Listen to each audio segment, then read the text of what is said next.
The Montana Department of Health and Human Services confirmed 3 cases of the variant that spreads easier and quicker than all of the others. Now, according to DPHHS, 3 tests in Gallatin County showed signs of the United Kingdom or UK variant.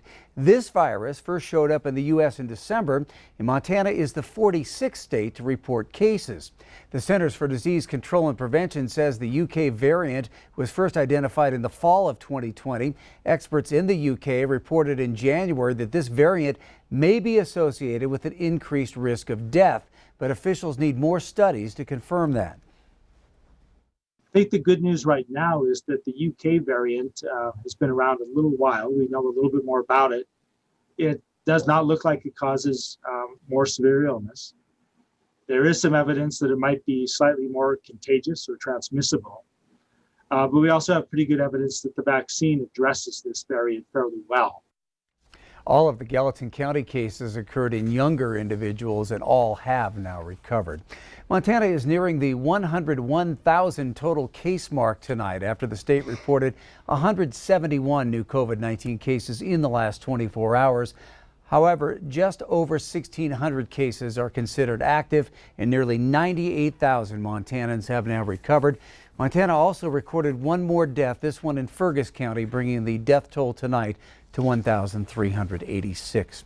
High school sports tournaments have helped the hospitality industry in Billings the last couple of weeks, but it's still expected to take more time to fully recover from the COVID shutdowns.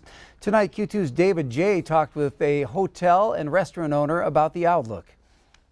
With high school sports tournaments, hotel business has improved. It's a breath of fresh air. We're starting to get to normalcy. I think we're still many months away from normalcy, but at least we're starting to. The tournaments, based on last week, Divisional A that was here, I can tell you specifically for my restaurant, Stella's, it was a boom. It was nice to be that busy again. Steve Warlick says things are looking better, but the hotel business needs more than the tournaments and the other events. Even though people are starting to travel, we'll see a pent-up demand. You're going to hear summer will be a good summer. I mean, it will be, but it's the business travel, it's the groups, it's the meeting business that augments that leisure traveler in the 7 months, 6, 7 months out of the year that is not back to normal yet. Warlick serves on several boards, including the Billings Tourism Business Improvement District. He says hotels and restaurants have been among the most affected by COVID closures. Hospitality in general has been the area that has been impacted, I think, significantly. The other businesses, people are still building, so architects, plumbers, contractors. You look at the building that's gone on over the last year, that's been good. And he says it will still take some time for businesses and the economy to recover. That 1 year delay from in 2020 will take us probably 3, possibly 4 years to get back to normal. It'll be 2022, 2023 before we're back to pre-COVID levels in the hotel or the lodging from that standpoint. In Billings, David J., MTN News. Thanks, David. And Warlick also says restaurant recovery has been slower with so many people working from home. Well, Metro Park leaders want your help to figure out the future of Metro Park. Whether it's an amphitheater, dedicated dirt arena, or a multi-use space, the Metro Park Advisory Board hopes to have a master plan nailed down sometime this year. Q2's Mitch Legge joins us now with more. Over the course of 2020, demolitions crews have been knocking down dilapidated structures on the Metro Park campus in Billings. Now, the question is, what will replace them? Metro Park leadership want to go to the public to find an answer. Demolitions include the former grandstands, 2 buildings on the west side of the property, and livestock barns to the east. On Wednesday, Metro Park Advisory Board President Charlie Loveridge said the goal is to fully utilize the entire grounds, which cover 189 acres in a centralized location in Billings. A preliminary survey of more than 50 community stakeholders saw desire to create a facility that is a true destination experience and would have the potential to offer a wide variety of events to attract tourism from outside of the county. Some possible developments for Metro Park include an outdoor amphitheater, multi-use space for medium-sized events, or dedicated dirt arena, among others, but nothing has been nailed down yet. The opportunity is there for development on the largest event space in the whole state, which brings in $150 million in revenue on an average year. But there's really no clear consensus what the facilities are going to be. Over the coming weeks, we invite the public to be part of that conversation, to weigh in on the current design concepts and to bring new ideas. We know the residents want Metro Park to be an iconic campus that draws people from around the region to our community. As we talked about earlier, that's huge. That brings a lot of money into the community.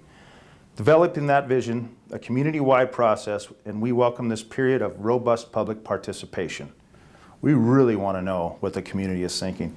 We really want the community to say, that's my Metro Park. To gain public input in the coming weeks, the advisory board hopes to roll out civic and business group work meetings, a public opinion survey, and website. Reporting in Billings, Mitch Laggy, MTN News. Thank you, Mitch. And once the master plan is compiled, the document will be passed along to the county commissioners, who have the final say on whether to move forward with any construction.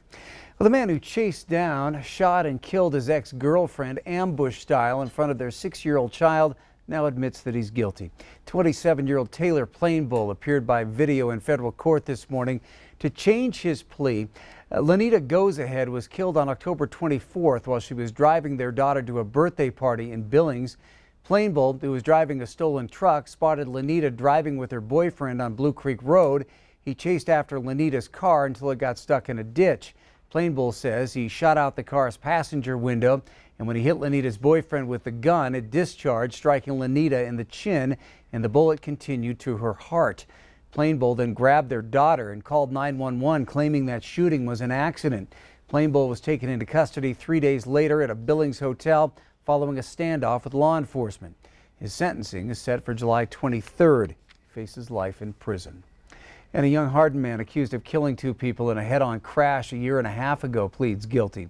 19-year-old Cole Link pleaded guilty to 2 counts of felony negligent homicide in Bighorn District Court yesterday. On August 25, 2019, then 17-year-old Link was heading south on Highway 313 between Hardin and St. Xavier when the semi-truck he was driving slid into the northbound lane. The impact of the passenger car headed north killed the driver, a backseat passenger, and seriously injured another passenger. Cole's sentencing date has not been set.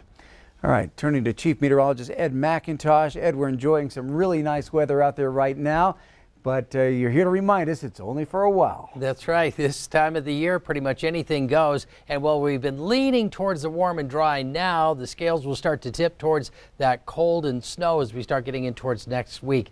Right now, it's really not clear exactly how much snow we'll see out of this next weather system, but it's pretty hard to predict for the month of March. Here's a look back over the last several years. You can see we range anywhere from close to 2 inches of snow up to over 10 inches of snow on any given year. And if you're wondering, we'll likely hit 60 degrees at some point here in the next few days. We last reached 60 degrees. That was that little bubble of warm air on Groundhog Day when we set a new record at 62. That was just before the snow and the cold and the wind.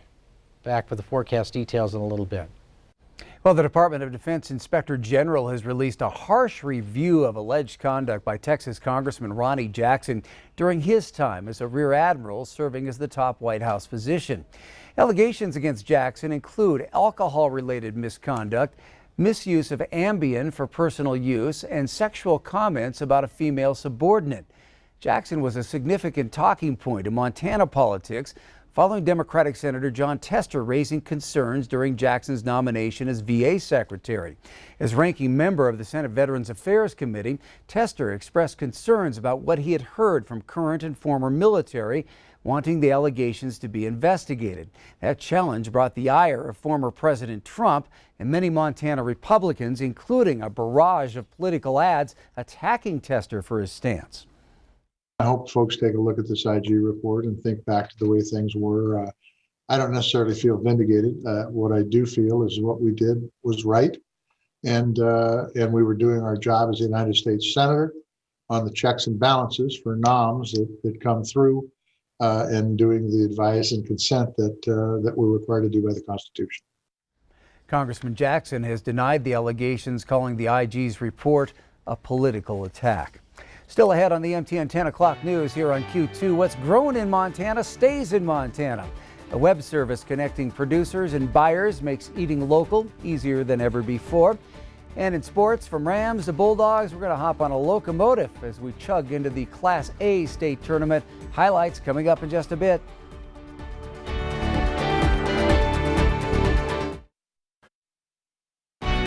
From Montana's news leader, you're watching the MTN 10 o'clock news. Tonight's Montana Ag Report. A lot of Montanans prefer eating locally raised meat and produce when possible. MTN's John Riley has more on how the web service Abundant Montana is helping connect producers across the state with potential buyers. The COVID-19 pandemic has had a huge impact on ag producers across the nation, with supply lines being crippled at the beginning and national buyers not making the same level of purchases they had been. COVID-19 really made a lot of consumers realize the value of connecting with their local food system. And Abundant Montana is really the go-to place to find local food, learn tips and tricks about using local food, and staying connected with the growing local food scene. Abundant Montana currently has more than 400 producers listed in their directory. During the pandemic, they've helped solve local problems and the needs of buyers. When grocery aisles were missing things like beef and flour, the store could connect with local suppliers to help put food back on the shelf. It was also a place local farmers had a channel to connect directly with the consumer. And local food sources were really made available to communities at the end of the distribution line that were not being served. Marketing agriculture products can be difficult for any farm or ranch, let alone a small organization like Oddfellow here in Helena. Abundant Montana doesn't cost users a dime. It can also help reduce costs to local buyers because shipping simply isn't as much of an issue. Oddfellow Inn and Farm is operated by Big Sky Hospitality Group, who also have a few restaurants under their banner. Chief Operations Officer Micah Eller says Abundant has been great for them, not only to get their products out to more people, but also connect them with other local suppliers for their needs. Yeah, I think that it's just really great to have the network of other producers in Montana in general, just because Montana is a really large state and there's not a lot of people here. And so the producers have all been kind of operated in their own bubble. And so it's really nice to have like these different ways that we can reach across different counties and towns and utilize each other's products. Reporting in Helena, John Riley, MTN News. Up next in weather, it says we can wash the car off this week, but next week we may be sweeping it off. Your full 7-day forecast coming up right after the break.